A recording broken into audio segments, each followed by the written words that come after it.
ఒంగోలు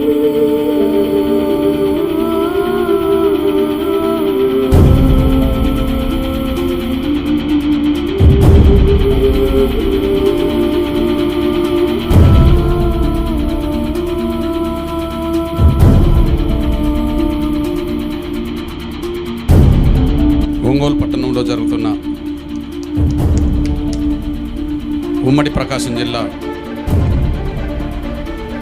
మాదిగల సమ్మేళనానికి ఒప్పందాన్ని అగ్రకులాలు దళితులు గౌరవించారు. రిజర్వేషన్ అమలు జరుగుతున్నాయి కదా. కానీ దురదృష్టవశాత్తు ఆనాడు అగ్రకులాలే నయమేమో అంబేద్కర్ కాలంలో, ఈనాడు మా సోదర స్వార్థంతో పోల్చుకుంటే ఉన్నది పంచుకుందామంటే అరే లేని కాడ అగ్రకులాలు ఒప్పుకున్నాయి.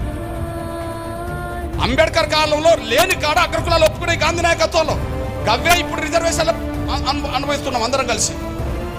లేని కాడ వాళ్ళు ఒప్పుకొని ఇప్పటికి అమలు జరగడానికి వాళ్ళు సహకరిస్తుంటే ఉన్నది పంచుకోవడానికి ఎంబడబడుతుంది. ఏంది ఇది? ఎంత అన్యాయం, ఇది ఎంత దుర్మార్గం,